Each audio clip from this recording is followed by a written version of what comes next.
At the beginning of the year, I downloaded Tubi. And it's not just for the typical schlock horror that you could find through production companies like Full Moon Features that have some movies that are barely considered full-length in duration alone. I'm looking at you. It knows you're alone. But Tubi also has a lot of classic mid-budget risks that studios felt were worth taking, but just didn't really pan out at the box office. And you know what? That's okay, because showbiz, baby, and risks were part of the process. Who knows, you could recoup your money and then some with foreign markets or a sick back-end deal. Dope. So why do we have Old Man Leatherface?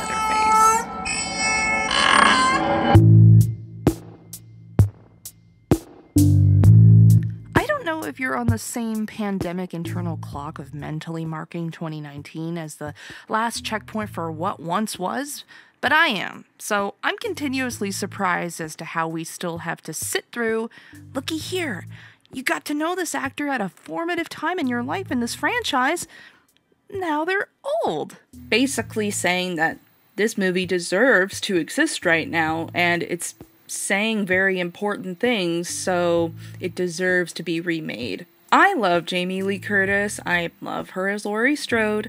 I like her in The Fog a lot. I love Freaky Friday. I grew up with her in so many different ways. But trying to tie in the insurrection of the Capitol and Black Lives Matter and mob mentality into Halloween Kills? When I first saw the Texas Chainsaw trailer, I felt like I was in Funny People, where Adam Sandler stars in these overtly shitty movies because you're watching a movie, and the filmmaker wants you to understand that the career of Adam Sandler's character is pretty much a joke. How did one of the trash movies written for a fictional timeline in the Happy Madison universe end up in this timeline, where somebody threatens Leatherface while live streaming him as the ultimate cancellation? Oh, fuck. Because I'm 1000% with Leatherface on this one. The script, it sucks. I mean, what a goofy thing to write. What is this movie trying to do? Is it self-aware schlock, which is rarely any better? And does it want me to cheer when Leatherface hacks up all of the woke beta males? Because, you know, the law won't let me. I saw a pretty standout review of this latest installment of Texas Chainsaw, and it starts out with, I loved it. The ending was great, but because I'm biased and wanted to see that curly-haired Afro-lib Democrat clown emoji get waxed the entire movie. And this person also rated the original film by Tobe Hooper last out of all of the Texas Chainsaw movies, so clearly this movie is, I guess, speaking to somebody.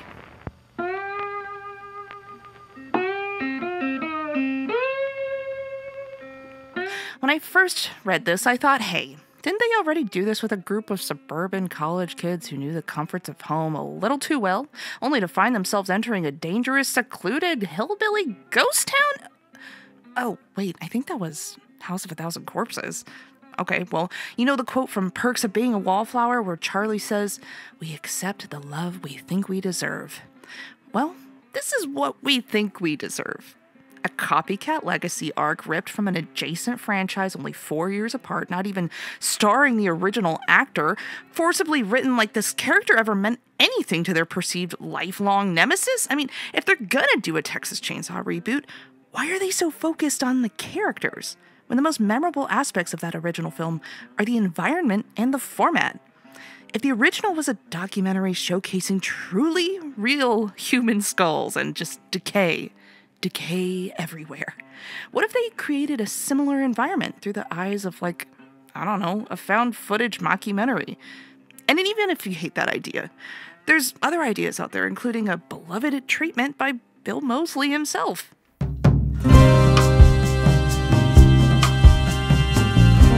What I love the absolute most about a great horror film is when it's rooted in a visceral rebellion against status quo, when beautifully constructed special effects steal the show and it allows the audience to explore the deepest, darkest parts of their subconscious in a safe, rectangular box, all while feeling thrilled. And I know everyone approaches horror differently, but I would take a concept like Retma over any self-righteous reboot that feels it deserves to be made rather than it deserves to be seen.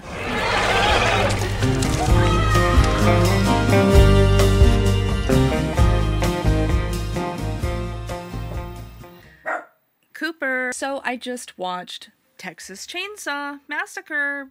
Are they just calling all the movies the original titles? I don't know anymore. I watched it with some friends, and if I hadn't watched it with friends, I probably would have turned it off immediately.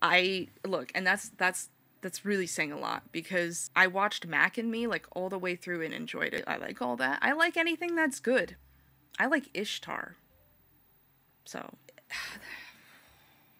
there's so many things that went wrong. First of all, that runtime. It's 83 minutes long, and typically with horror movies, that's like, oh, fuck yeah. Like, I love like a good 80-minute, 90-minute horror movie, because you're just gonna get to the point. Just like slashers have a really good rhythm to them, you can definitely achieve a successful horror film within a short period of time. The problem is that how that time is utilized is important. I felt like there was no time to invest the slightest bit of concern for anybody in that movie. And that's difficult to pull off. You have mere seconds to give a shit about a character. I was just so distracted at how none of the environment looked like Texas whatsoever. It definitely looks like Bulgaria, and those tax credits, they came through, okay? I mean, I'm glad somebody got to reap the rewards from those tax credits. And not to say that like Bulgaria is an ugly country. I think it's a gorgeous country. But when I see that type of landscape, I'm thinking like French countryside. I'm not really thinking dirty Texas desert. However, I will say that a lot of those night shots were really beautiful and the lighting was great. And I don't want to dog on the technical side of this movie, because it is competent and pretty in a lot of parts. I will say that the funniest part of the trailer to me when I first saw it was that line of like, "You're gonna get canceled, bro," or whatever. That was actually not the worst part of the movie. Like, I was so convinced that that part was gonna be the cringiest and display how pointless this movie is. I'd say the cringiest parts of this movie are just how shoehorned the social commentary is. I thought the flashbacks... Oh, spoilers? Spoilers. I thought the PTSD flashbacks were tasteless, and I am not one of those people to bitch about taste usually, but to just cram it in there and have her at the end reclaim herself by picking up like a shotgun and just shooting the gun. Yeah, it gives me Run, Hide, Fight vibes, which I think is that Ben Shapiro produced movie. It gave me kind of those vibes. I wasn't quite sure what the movie was trying to say, because if you're gonna bring up all of these topics, I would hope that you really have a stance on the matter and you're really trying to say something, and it kind of just seemed like backdrop for Gen Z, so that was just very confusing. There's so many things that baffle me in this movie. Like, why is a chef influencer buying a town, or like a backlot at Universal Studios? Kind of an out there concept that I'm not quite sure why they decided to go that route. Not quite sure the whole like investor subplot. There was no like scene of them signing contracts or following through with that storyline, so they just kind of were like partying and barbecuing, and they had a cool bus with the neon lights. Like, just why? What's happening? Like, why are we in this town? What is this town? I'm not quite sure why Leatherface is living in an orphanage in the middle of town, and Sally has been waiting 50 years to hunt him down, when it seems like Leatherface has been pretty dormant. So I'm not quite sure why Sally couldn't have just gone in there before and just fucked him up while he was not super angry. I guess movie? The inclusion of this concept of Sally, who is not the original actress that plays the original character of Sally. It seems like there was a lot of quiet moments to where it was supposed to be when fans cheer for the return of Sally, but like nobody knows this actress and nobody really talks about that character being connected to Leatherface intricately in any way that would mean anything to her. I kind of like how they sort of subvert your expectations with her basically immediately dying. They keep pulling these moments of like you think they're dead and they should be dead. They look very dead, but they're not dead. It felt like chaotic in a way that I don't like. There's even moments where characters are like, yeah, it's so hot outside. And it's just clearly doesn't even look hot at all. Like even color correction, it doesn't even convey that it's hot. Nobody's sweating, nobody's really dirty or anything like that. You don't get that grit and that grime that you're looking for with Texas Chainsaw. Usually I kind of understand what the filmmaker was going for.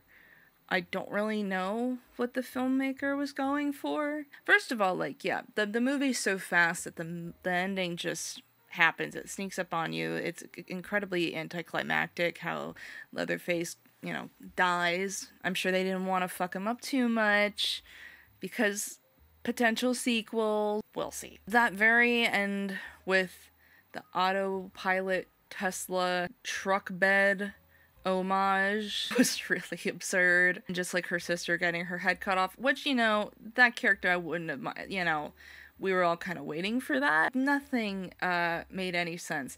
Even the cartoonish abilities of the chainsaw can do so much. I mean, the chainsaw was just a chainsaw in the original movie.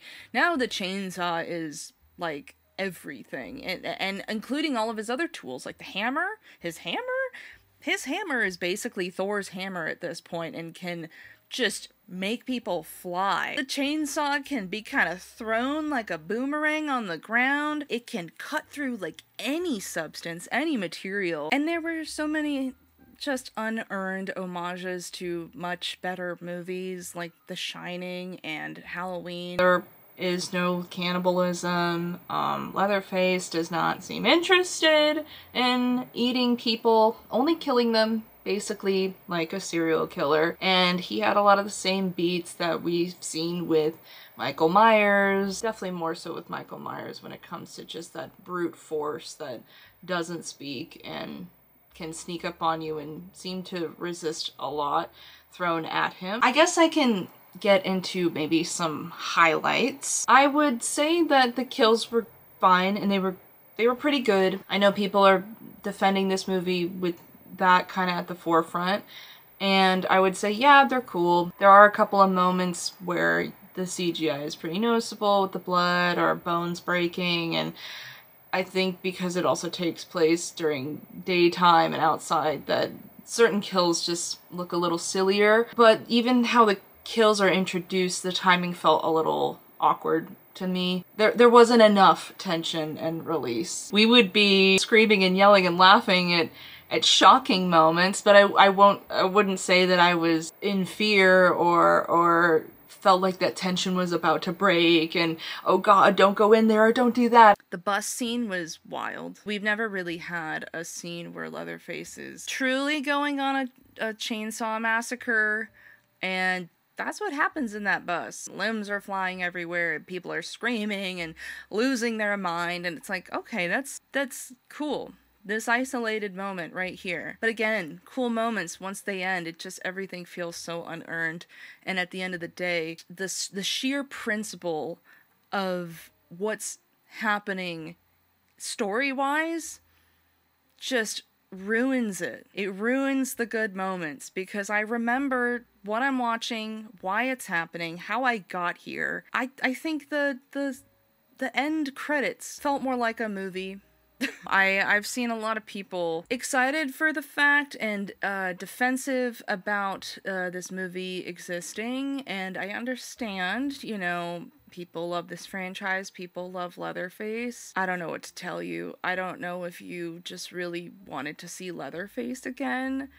He's probably gonna come back on Netflix. I mean, doesn't this movie just look like a Netflix movie? I'm sorry. Like, I've been watching a lot of Our Planet and a lot of travel food shows, and it's like, Netflix is wonderful for that type of content. But when it comes to horror especially, it just has that Netflix something about it. It lacks that cinematic look when it, especially for these things. I know Fear Street had that symptom a little bit, but man, weird. At the end of the day, Texas Chainsaw is about Leatherface. It's certainly not about any legacy characters when it came to the victims, because nobody fucking remembers their names, no matter how many times Sally wants to repeat them. And Leatherface truly doesn't remember and doesn't care. And I kind of resonated with him in that moment. This is equivalent to like playing a match in Dead by Daylight. So let me know what you thought of Texas Chainsaw. I haven't seen anything quite like it in a long time. I wonder how people will look back on it. Movies are starting to have that 2020s stink on it. We're talking a lot about themes that have been with us for the past 5 years or so. Themes that we've been going through as a country and trying to speak about that, which is important, but I think there's just other works that can really dive into that. If you like this video, give it a thumbs up. If you want to see more videos, subscribe to my channel. Otherwise, I'll see you next time. So I'll see you later. Bye.